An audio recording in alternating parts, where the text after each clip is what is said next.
ये प्रश्न बहुत रोचक और गहराई वाला है। मृत्यु के 24 घंटे बाद आत्मा अपने घर क्यों लौटती है? इसका उत्तर धार्मिक मान्यताओं, आध्यात्मिक विश्वासों और लोककथाओं पर निर्भर करता है। चलिए इसे विस्तार से समझते हैं। उंगली से नीचे की ओर इशारा 1।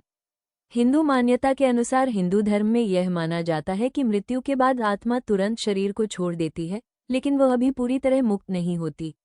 आत्मा 13 दिनों तक पृथ्वी के आसपास भटकती रहती है। पहले 3 दिन आत्मा अपने घर और प्रियजनों के आसपास रहती है, क्योंकि उसका लगाव और ममता अभी भी संसार से जुड़ी होती है। मृत्यु के लगभग 24 घंटे, एक दिन बाद आत्मा एक बार अपने घर लौटती है, ये देखने कि उसके परिवारजन कैसे हैं और यह समझने कि अब उसका शरीर छोड़ दिया गया है। इसलिए कई घरों में पहली रात दिया जलाना, गंगाजल छिड़कना या भोग लगाना जैसी परंपराएं निभाई जाती हैं, ताकि आत्मा को शांति मिले। Trident sign 2। आध्यात्मिक दृष्टि से कहा जाता है कि आत्मा एक ऊर्जा है जो मृत्यु के बाद कंपन, वाइब्रेशन के रूप में उपस्थित रहती है। 24 घंटे बाद आत्मा का घर आना ये संकेत है कि वह अपनी अधूरी भावनाओं या परिवार से बंधन को महसूस करने आती है।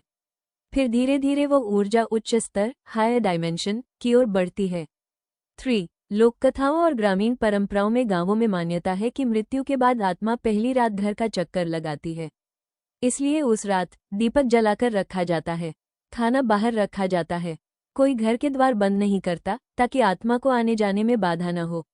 ये सब प्रतीकात्मक है, ये दिखाता है कि परिवारजन आत्मा को स्नेहपूर्वक विदा कर रहे हैं।